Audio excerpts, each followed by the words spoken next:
Então, voltando, um evento que marca também o fim da Idade Média é o Renascimento, né? O Renascimento é um movimento, foi um movimento. Eu sempre vou falar isso. Quando nós estávamos, ele é como se eu estivesse vivendo aquele momento da história. Eu faço muito isso. Me perdoe. Mas foi um movimento de ordem artística, cultural, científica, intelectual, que deflagrou na passagem da Idade Média para a Idade Moderna. Eu não vou falar do Renascimento, porque isso é outra aula. O Renascimento tem uma grande influência na mudança do mundo. Eu vou falar só um pouquinho, tá bom? O Renascimento, ele deixa surgir grandes artistas, né, como Michelangelo, Leonardo da Vinci, Donatello, Rafael, né, as tartarugas ninja, elas, né, Erasmo de Roterdã e vários outros que vão surgir. O Renascimento, ele trouxe para o mundo a racionalidade, né, o fim da era divina, digamos assim, né? O Renascimento, ele traz o humanismo. Eles vão defender que o ser humano não é uma marionete que Deus, como não tem nada para fazer, fica lá em cima mexendo com ela, matando, nascendo, adoecendo, derrubando de cima do telhado. Não, eles vão defender que o homem é o senhor do seu destino e que ele pode escolher esse destino, né? Que Deus, eles não eram ateus. Eles acreditam em Deus, né? Que Deus auxilia na vida da gente, mas que Deus não escreve o seu destino com a caneta que não apaga, não. Que você é o senhor do seu destino, que você pode adoecer, que você pode ser curado, que você pode mudar de classe social, né? Eles vão falar do fim desse rigor religioso para trazer o homem para escrever a sua própria história, né? E aí eles vão falar do humanismo, do antropocentrismo, homem no centro do universo, né? Não era o geocentrismo. Eles vão falar de várias teorias, né? A ciência se desenvolve. Eu não vou entrar muito em detalhes, não, porque eu adoro falar sobre o Renascimento, senão daqui a pouco eu estou delirando, né? E aí chega a Idade Moderna, com as grandes navegações, né? A formação dos Estados Nacionais. O primeiro Estado Nacional a se formar é Portugal, né? Era um condado, Porto, e um condado Cali. Esse condado se unifica, transformando em Porto Cali, né, que vai se transformar em Portugal. A Espanha, que é a unificação também de dois reinos. A Inglaterra, a França, né, começa a formação dos Estados Nacionais. E aí vai resultar nesse mapa que a gente vê da Europa hoje. Vários países menores, né, a Alemanha e a Itália, elas se unificam mais tarde, no final do século XIX, né? Mas aí o resultado são esses vários países pequenininhos em função de pequenas unificações, né? O mundo começa a se reorganizar, vão acontecer mudanças políticas, mudanças econômicas, a burguesia surge, se fortalece como a possuidora das novas riquezas. A nobreza mantinha seu status, mas a burguesia vai abalar a ordem social e econômica. A ciência era cada vez mais valorizada, né? A própria nobreza contratava cientistas para desenvolver principalmente armas, né, para combater a burguesia, combater o crescimento da burguesia, né? Vão surgir os mecenas, que são financiadores da arte. Eles surgem no desenvolver do Renascimento, né? Eles, na sua maioria, eram burgueses, mas existiam nobres. A própria igreja foi um grande mecena, ela financiou várias obras de Michelangelo, né? Michelangelo fez a Capela Sistina. e ela a arte começa a ser valorizada porque a burguesia queria ficar na história. E ela queria ficar na história também através da arte, né? Pintando seus bustos, tal. E aí a arte vai ganhar uma nova roupagem, né? Uma valorização.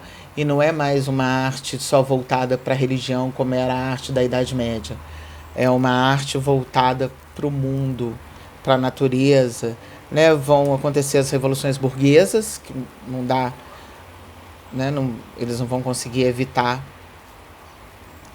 o que é bom, né? Vai começar a haver uma mudança social muito grande. A própria burguesia vai comprar títulos de nobreza para se tornar nobre, né? Mas há uma grande mudança. Elas financiam as grandes navegações em busca de terras, em busca de produtos. Né? A Europa estava falida com relação às riquezas minerais, ouro, prata. Então, os reis vão buscar o que naquele momento era a riqueza de um país, que era o ouro e a prata, né? E os metais preciosos de forma geral, as pedras preciosas.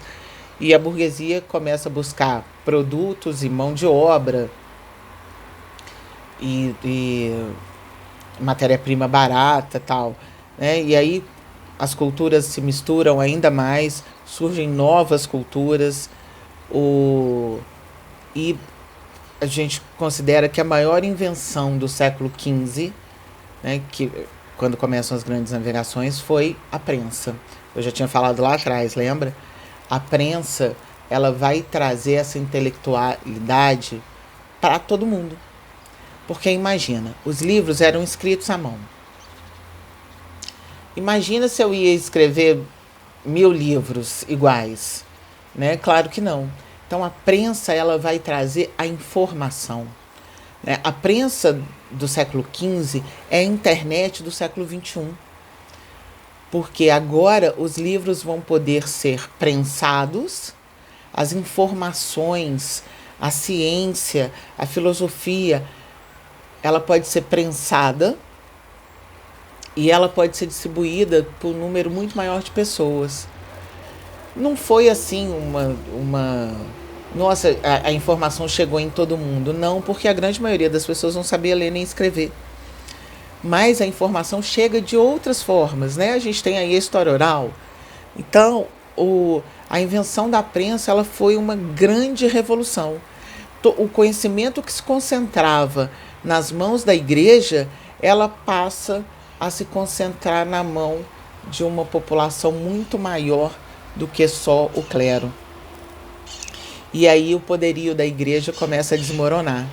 Né? No livro de Victor Hugo, que ele fala sobre o Corcunda de Notre Dame, o Corcunda de Notre Dame fala para a mocinha, que eu esqueci o nome dela agora, ele aponta para a prensa e fala com ela, isso aqui vai destruir, aí aponta para a Catedral de Notre Dame, aquilo ali. Quer dizer, até, né, um ser que era considerado, né, um ser de inteligência limitada, ele percebe que a prensa, quer dizer, a informação, a educação, ela destruiria as outras, o domínio de outras coisas, né? Em 20 anos foram impressos 20 milhões de livros, aconteceram guerras, aconteceram invasões, pirataria, extermínio de índios, escravização africana. Desculpa. O conhecimento, ele nem sempre é usado para o bem, né? Infelizmente. Essa informação, ela também vai trazer coisas ruins, né? Porque o desenvolvimento científico, ele às vezes é usado para o mal, né? E aí chega a Revolução Industrial, que vai trazer mais progresso, mais mudanças, né? Progressos incríveis, né? Ela se inicia na Inglaterra, no século XVIII. A Inglaterra é o único país, a Inglaterra é o país pioneiro na Revolução Industrial. Vão acontecer muitas modificações. O motor a vapor, o motor a explosão, a luz artificial, que é criada por Thomas Edison, a lâmpada.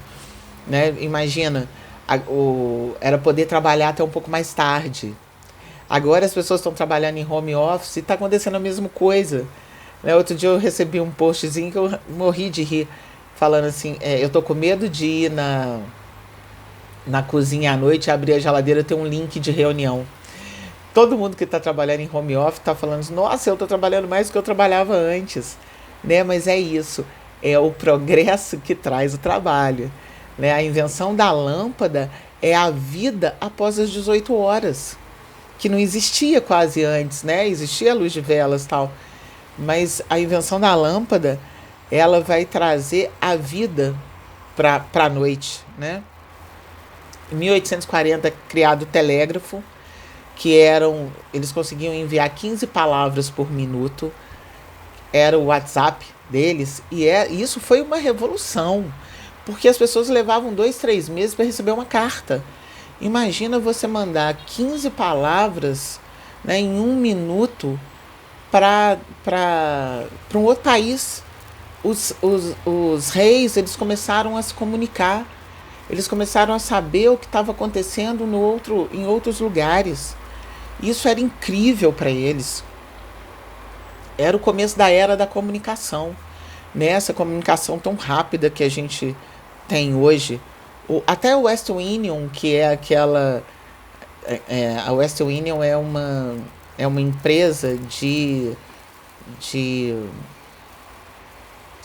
envia dinheiro para outros lugares. Por exemplo, eu quero enviar R$ 1.000 para um amigo meu que está nos Estados Unidos. Aí eu vou na West Union, deposito esse dinheiro lá e o meu amigo saca dos Estados Unidos em dólar, né?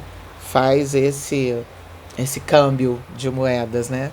O carro é inventado, as distâncias vão ficar menores, né? São inventados vários instrumentos que vão dar amplitude aos nossos membros, como o carro, né? A batedeira, todos esses membros assim, né? O óculos que foi inventado, todas essas invenções, elas são prolongadas por eletrodomésticos e utensílios que vão ser criados após a Revolução Industrial. Em 1928 vai surgir a penicilina. Imagina, Alexander Fleming, que descobre a penicilina. Imagina, é a cura para eles. É o antibiótico, é a primeira cura. Né? Uma das maiores mudanças que vai acontecer na humanidade. É o primeiro antibiótico eficaz contra várias doenças. Né? A tuberculose, ela surge, é chamada de mal do século. Né? Então a gente já teve a peste negra, a tuberculose matou muita gente jovem. Não existia cura, hoje existe, graças a Deus, mas não existia cura. O tratamento era muito longo, muita gente morreu de tuberculose. Ela era também chamada de peste branca. Na verdade, a tuberculose já existia desde o Egito.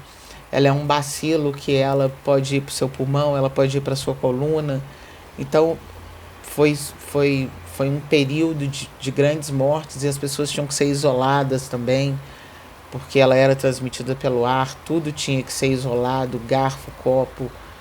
E foi um período difícil, matou muito artista, muitos boêmios, porque é como se fosse um resfriamento, né? Um resfriamento do pulmão, e aí ela exigia toda essa distância entre as pessoas eram mandadas para sanatórios para se curar lá. Esses sanatórios não eram de loucos, né?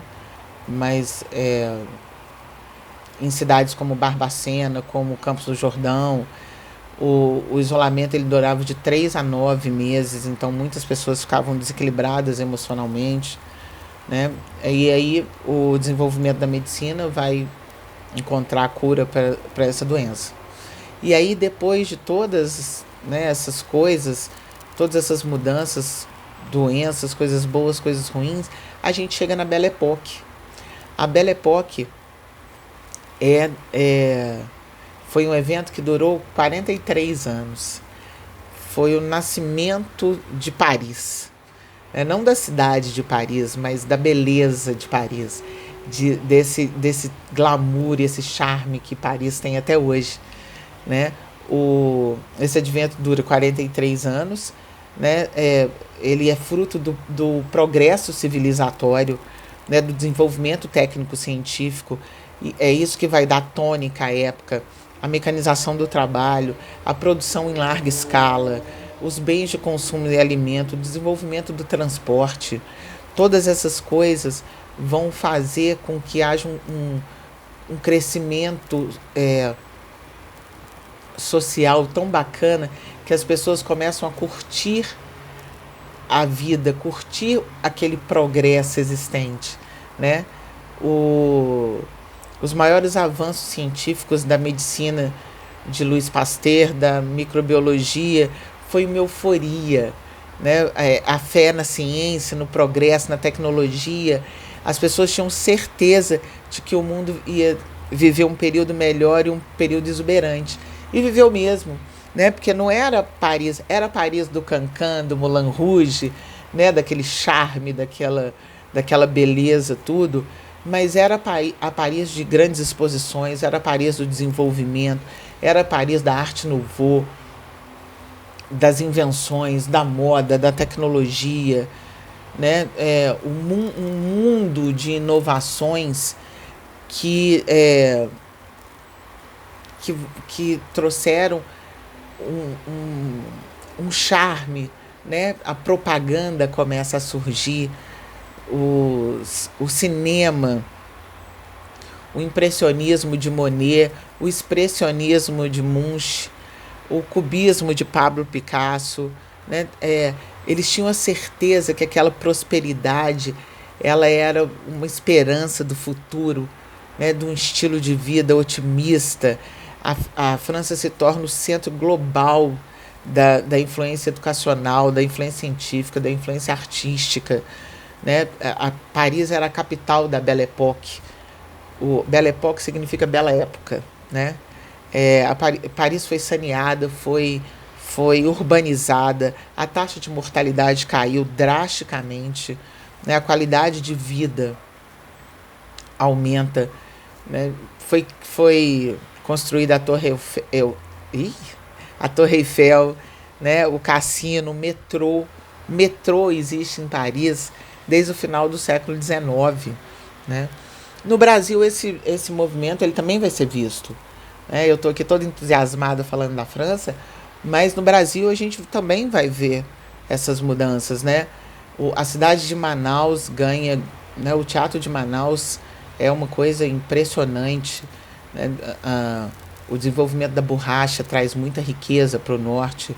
A cidade de Fortaleza, o Rio de Janeiro também é saneado, com coisas boas e coisas ruins, claro, né? Do ponto de vista cultural, vão surgir livrarias, salas de concertos, boulevard, ateliês, cafés, galeria de artes vão se multiplicar pelo mundo, né? Mas chega a Primeira Grande Guerra, em 1914. E a Primeira Grande Guerra, infelizmente, apaga as luzes da Belle Époque. A Primeira Grande Guerra vai de 1914 a 1919, né? E é um período de bastante tristeza ali, né? E em 1919, para piorar,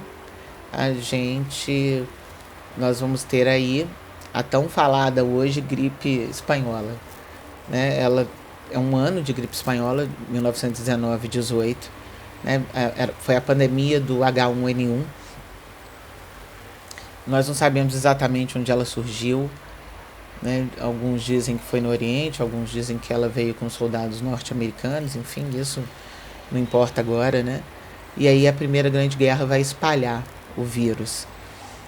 Ele chega no Brasil em setembro de 1918, por meio de um navio que vinha da Inglaterra, o navio Demerara. Vai atingir os grandes centros, atinge Salvador, atinge São Paulo, atinge o Rio de Janeiro, chega à Amazônia, não havia medicamento, eles não conseguiam evitar o contágio, né? Em São Paulo tiveram 350 mil infectados, 5.331 mortes. O presidente do Brasil, Rodrigues Alves, ele é eleito em 1918, mas ele não assume o cargo. Primeiro presidente civil, né? Não, não é o primeiro presidente civil, não, desculpa. Né? Ele assume o cargo, ele não assume o cargo porque ele morre de gripe espanhola, de H1N1. A gripe espanhola, apesar dela chamar gripe espanhola, ela não surgiu na Espanha. A Espanha foi quem divulgou a gripe, porque como a imprensa dos outros países estava censurada e a Espanha não se envolveu na guerra, portanto ela não tinha imprensa censurada, ela começa a notificar as pessoas da gripe espanhola, por isso ela ganhou esse nome, porque ela que começou a notificar. As grandes potências que estavam envolvidas na guerra, elas não queriam espalhar o pânico, então elas censuraram a imprensa. Mas, na verdade, não há informações suficientes do surgimento da gripe, né? É a teoria que surgiu nos Estados Unidos, ou no Reino Unido, ou na China, mas a gente não tem certeza. Ela é difundida pela Europa após a chegada dos soldados americanos, e em função da guerra, ela foi se espalhando muito rapidamente, né? Porque os soldados foram para vários lugares. Ela teve 3 ondas de estágio. A segunda foi a pior delas, foi de agosto de 1918 a maio de 1919. Milhões de pessoas morreram. A situação era alarmante, né? O medo era alarmante. Eu acho que é até maior do que o que a gente vive hoje, porque hoje a gente tem esperança, né? A gente está aí esperando a vacina e sabe que ela vai sair. Nós temos um desenvolvimento técnico-científico enorme, nós temos vários cientistas procurando a cura, né? E nós sabemos que ela vai ser encontrada, né, se Deus quiser, até o final do ano. Eles não. E isso tudo ainda foi no meio de uma guerra. Os sintomas dela eram muito parecidos com a da Covid-19, né? Que é o H1N1, febre, coriza, dor no corpo, né? Graves problemas respiratórios. Havia o recontágio, as pessoas eram contagiadas de novo. Não havia conhecimento médico suficiente para combater o vírus, e para piorar, as pessoas não queriam seguir as recomendações, que eram as mesmas nossas hoje, que era de isolamento, né? Então, em um ano, a gripe espanhola matou 50 milhões de pessoas, né? Por questões de desobediência civil, que a gente fala tanto hoje, né? Que as recomendações eram lavar a mão, evitar aglomeração, evitar contato físico, né? Teve um grande impacto na rotina das pessoas. O sistema de saúde não era público na época, faltavam leitos, faltavam médicos, os bares foram fechados, os teatros, as fábricas, as escolas, etc. A capacidade de enterros foi extrapolada, não havia caixão suficiente para todo mundo, as pessoas tiveram que se afastar do trabalho, os serviços públicos foram interditados também, os eventos religiosos foram proibidos, né? A estimativa é que o Brasil teve 35 mil mortos, né? O Brasil, na época, tinha aproximadamente 29 milhões de habitantes, então quase mais de 1% da população morreu. Aí, o fim da Primeira Grande Guerra acaba em 1918, eu falei 1919 lá na frente, desculpa, 1918, e em 1919 eles, lá na frente não, lá atrás, né? Em 1919 a gripe espanhola ela é controlada, né? Ainda acontece a Revolução Russa, E aí a gente vai viver uma nova prosperidade, que é a prosperidade pós-guerra. Esse tempo entre guerras vai viver uma grande prosperidade, principalmente nos Estados Unidos. Né? Um período muito próspero aí, mas depois acontece o craque da Bolsa, a Segunda Guerra, a Guerra Fria, as ditaduras, a Guerra do Vietnã. O século XX foi um século, vamos combinar que ele não foi fácil não, né? Foi um século de muito progresso científico, mas foi um século de muitas guerras. Né? A própria internet, ela foi criada após a Segunda Guerra para vigiar o inimigo. Depois é que ela começa a ser usada para troca de informação que não era informação de guerra. Mas foi um século que deu trabalho, né? Mas foi um século de muito progresso. Né? A internet, o celular, o surgimento da AIDS, o controle da AIDS, o crescimento científico, tecnológico. Né? E aí em 2019, final de 2019, surge a Covid na China.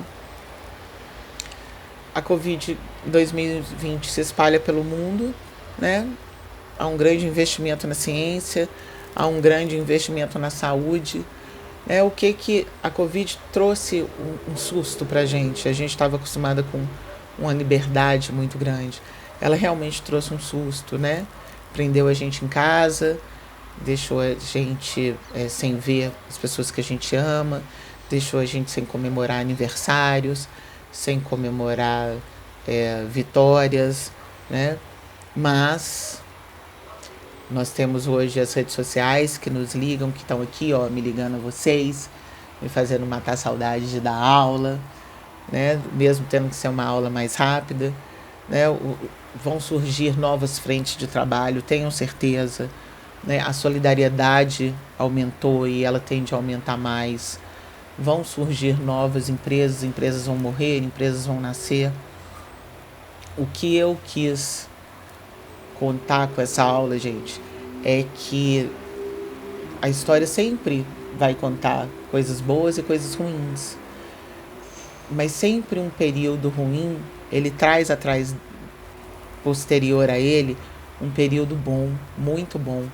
Porque são os períodos ruins da história que fazem a humanidade se desenvolver. Isso vai passar. Vai passar. Tenham fé, tenham coragem, né? Se preparem para o mundo novo. Várias profissões vão surgir. Comecem a se preparar para ela, porque a história nos conta que dias melhores virão. E entrou por uma porta, saiu por outra. Quem quiser, que conte outra. Beijos, até a próxima.